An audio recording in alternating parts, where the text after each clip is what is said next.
Багшуудтай өглөөний мэнд хүргэе. 26 оны боловсролын жил болгон зарласан. Мань мачиг багш байсан гишүүд тэгээд Монголын 46 мянган 47 мянган багш нар маань их баярлсан байгаамаа. Их хүлээлт өндөр байсан. Би өнгөрсөн байнгын орооны нам хаврын жуулганы үеийн байнгын орооны урал дээр хэлж ирсэн. Маш их хүлээлт байгаа шүү гэж. За мэдээж боловсролын жил болгоод тодорхой асуудлуудыг шийдвэрлэх гэж зорж байгаад бол баяртай байна. Тэр 108 сургууль 95 цэцэрлэг. Тэгээ би нэг зүйлийг ойлгохгүй байсаар их удлаа. Урд нь ч асууж байсан. Энэ 108 сургууль 95 цэцэрлэгт хэдэн багш хэрэгтэй болох юм бэ? Энэ багш нараа хаанаас олж ирэх юм бэ? Мэдээж Монголд сургууль цэцэрлэг хэрэгтэй байгаа, сургуулаа барих гэж байгаа. Энэ боловсролын жил болгосондоо энэ асуудлыг шийдвэрлэж байгаад бол баяртай байна. Шийдвэрлэх гэж зорж байгаад. Гэтэл нэг асуудлыг яаж шийдвэрлэх нь одоо болтол ойлгомжгүй юм байдалтай байгаад. Тэр нь энэ багшлах хүний нөөцийн хомсдол гэж яриад байгаа энэ асуудал. Өнгөрсөн хаврын жуулган намрын жуулганаар яг энэ асуудал ингээ яригдсан. Тэгээ 45 хоногоор багш бэлдэн энэ төргээд одоо хүантанд төрүүлээд одоо ийм балаа юм болох хэрэгтэй шүү дээ. Бид нэр одоо энэ багш дутагдаад байгаа бүгдөө бид нар мэдж байгаа шүү. Одоо тэг яах юм бэ? Энийг бодж байгаа хүн байна уу? Багшийн хомсдлоос бид нар хизээ гарах юм бэ? Энийг одоо бодж байгаа хүн байна уу? Боловсролын сайд ирэх биш бодох ёстой чиг үүргийнх нь гол хүн нэг юм хэлэх бах. Одоо тэгээд дахиад бичээд 45 хоног гэдэг юм яриараа өөр юм ярмаар ах юм. Би одоо яг магадгүй өнгөрсөн жил хэлж ирсэн багшийн ерөөсөө л гол асуудал нь цалин бага хачаал их штэ. Тэгээд энэ боловсролын жил болгоод зарлчаад багш нарын хамгийн их хүлээж байсан нөгөө цалин нэмэгдэх болов уу гэж гордож байсан тэр гордлого нь хүлээлт нь байхгүй. Мэдээж одоо төсөв мөнгө байхгүй гэж бид нэр ярьдаг. Байхгүй гэж яриад байвал жил болгон байхгүй гэж яриад авах. Нөгөө 3 яамны хамтарсан ажлын хэсэг энэ төр гэсэн одоо тэрний үд дүнэн дүгнэлт нь ямар юм байгаа юм. Одоо тэгээд цалин нэмж чадахгүй л гэж хэлэх байлгүй.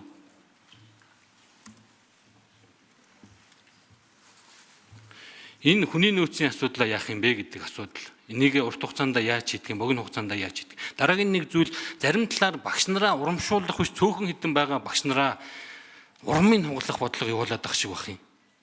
75% гүйцэтгэлийн үнэлгээнд одоо 75% бэлдсэн багш гүйцэтгэлийн үнэлгээнд орж чадахгүй байгаа даа шүү дээ. Ямар их ачаалал үүрүүлэх гээд байгаа юм бэ? Энэ багш нарыгаа ямар тамал чандгүй юм бэ? Багш бол чадахгүй нь шүү дээ. 1 минут авчи.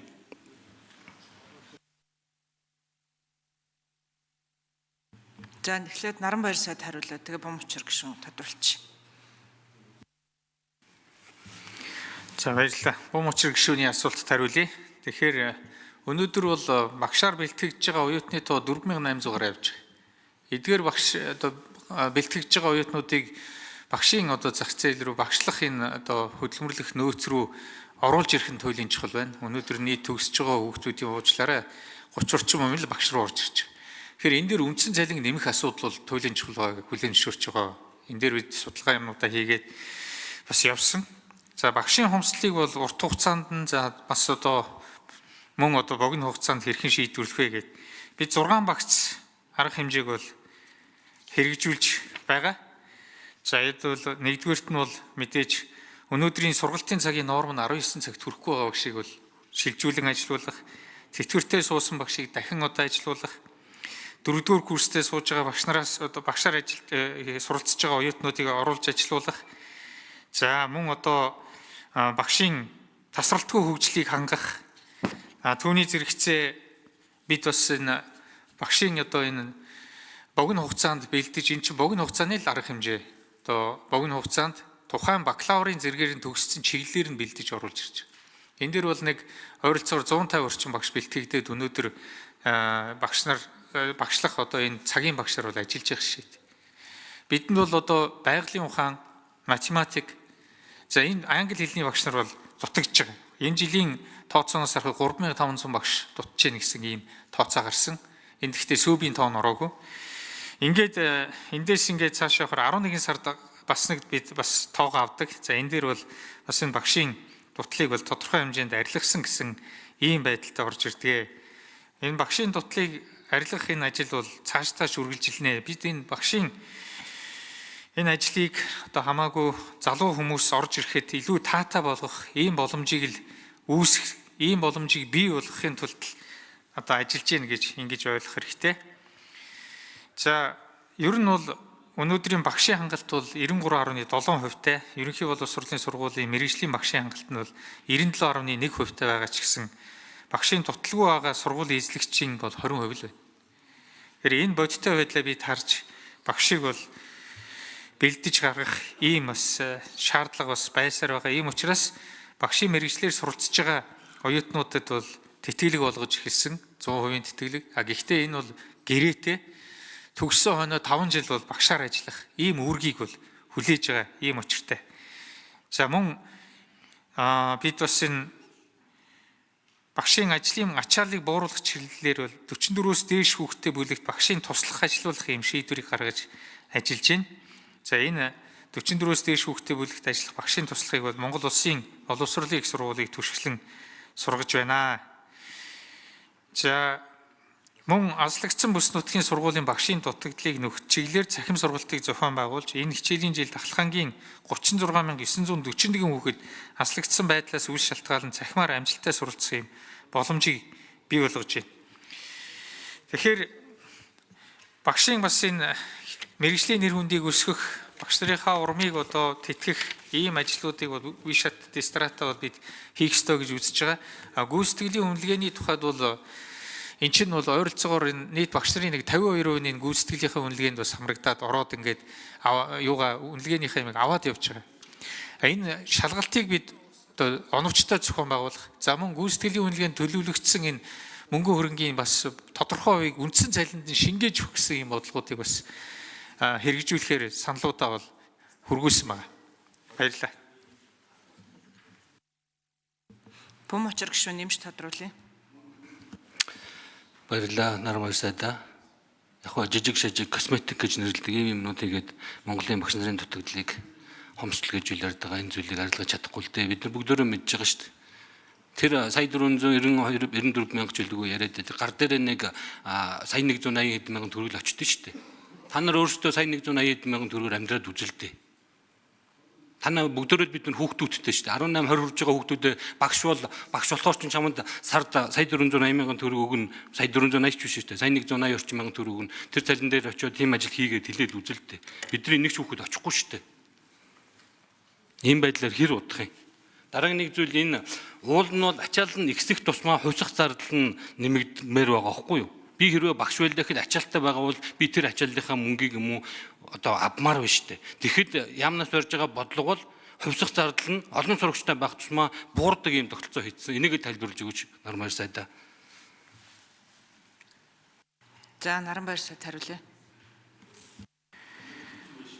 За цалингийн бүтцийн тухайд бол бид бол ачаалт нь суурилсан, ачаалт нь тохирсон үндсэн цалин нэмэх юм л одоо саналыг боловсруулаад явуулдаг.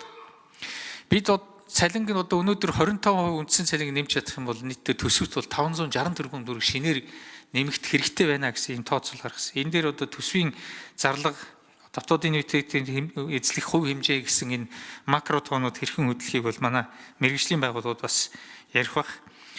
Ямар ч үсэн энэ цалингийн асуудал бол зөвхөн нэг яамны асуудал ерөөсөө биш. Энэ бол сангийн яам, за мөн одоо гэр бүл хөдөлмөр, нийгмийн хамгааллын яам, засгийн газраас өргөн барьж улсын хурал бид өөрсдөө шийдэх ёстой юм ажил байгаа гэдэг хэл. Харин олон хүүхдтэй сургууль дээр яг ингээд тэр чигээр нөгөө төлөвлөл цөөхөн хүүхдтэй сургууль яах вэ? Сумын сургуулиуд яах? Цөөхөн хүүхдтэй сургуулийг илүү дэмжиж тэнд чинь хөдөөд боловсролыг хүргэх ийм хувьсах зардлын бодлого явж байгаа гэдгийг та бас ойлгох хэрэгтэй байна. Бид бол ийм бодлого барьж ингэж явах. За ерөнхий сайд нэмж хариулъя. 1 минутаар байхаар нэмээд 2 минут болгочих. За бум очир гишүүн нэмээд эхлээд тодруулчих. За тэгээд хариулт. Тэр сумын сургуулийг ойлгож байна уу? Наатаха өөр аргаар шийдэлтэй. Бити ачаалал ихтэй байгаа сургуулиудын мөнгнөөс сумын сургууль дээр аваачиж өгөх байдлаар ингэж шийдэлтэй. Наа чин миний бодлоор оновчтой шийдэл гэж бодохгүй. Дараагийн нэг зүйл бусад ерөнхий сайд болоод бусад сайд нар байгаа дээр би нэг зүйлийг хэлчихмээр байх юм. Боловсролын жил болгоод бид нар боловсролынхоо нэг толгуур асуудлыг шийдэхэд чиглэлд олигтой ажил хийж чадсангүй шүү гэдгийг би сануулад хэлмээр байна. Тэр нь багшийн цалингийн тухай асуудал.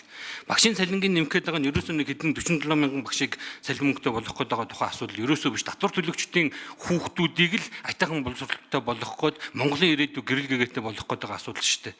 Энэ ерөөсөө багшийн асуудал биш. Бидний хүүхдийн тухай асуудал. Энэ татвар төлөгчдийн хүүхдүүдийн тухай асуудал. Ингэснээр бид нар ядуурлыг бууруулна шүү дээ ирээдүйд. Ажилгүйдлийг бууруулна. Гэмт хэрэг зөрчил буурна. Өвчлөл буурна. Энэ жинхэнэ хөгжил шүү дээ миний ойлгож байгаагаар бол. Гэтэл эндээ бид нар хөрөнгө оруулалт хийхгүй ингээд хойш татаа суугаад зөвхөн байшин барилга барих гэж яриа суугаад байгаа нь тоогүй байна. За ерөнхий сайд нэмж хариулъя. За Бомбочрын шүний ерөнхий боловсролыг дэмжих, хүний хөгжлийн гол суурь болсон боловсролыг дэмжих үндсэн зарчим санаачлагыг дэмжиж байгаа. Наранбаяр сайд нэг яг өдөр тутмынхаа ажлыг хариуцж байгаа учраас нэг гол стратегийн чиглэл болох багшийн хөгжлийг дэмжих 3 жилийн төсөл хөтөлбөр боловсруулах үүрэг даалгавар авсан. Тэр талаараа дэлгэрэнгүй танилцуулах хэрэгтэй. Энэ 3 жилийн хугацаанд багш нарын цалинг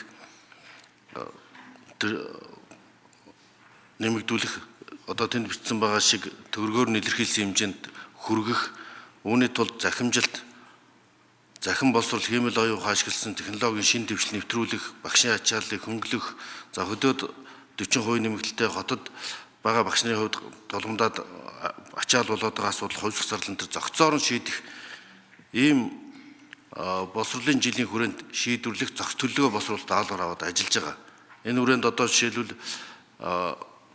Оронгод гээд охин Стэнфордын их сургуульд өөрөө бие дагаа сураад ковидын үед одоо 2 дугаар курс суралцж байна.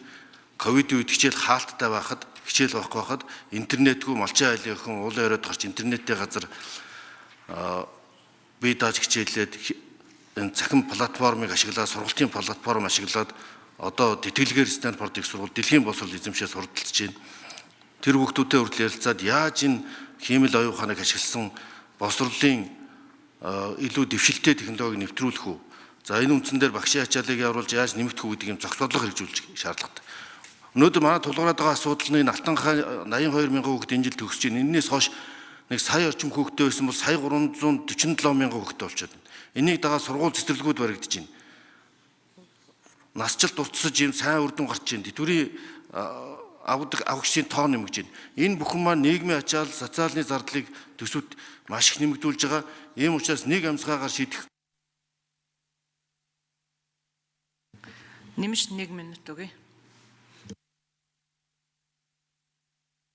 Улсын их хурлын тогтоолдуулын талаар ер нь энэ нэмэлт орлого олох боломжоо гаргаж байгаа. Өөрөөр хэлбэл энэ баялаг бүтээгчдэд дэмжиж, баялагын булгаатай тэмцэж, эдийн засгийн эрс зүйнчлэлтийг нэмэгдүүлснээр төсвийн орлогыг нэмэгдүүлнэ.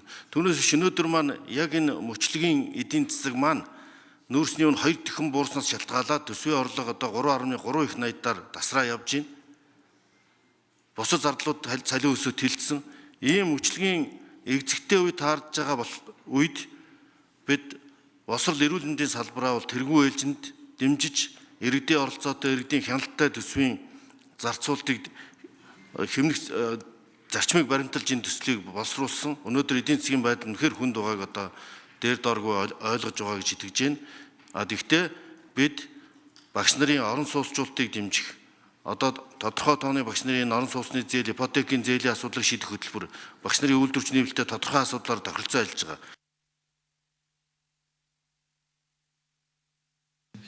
За улсын хурлын гишүүн Булааны Бэйсэн.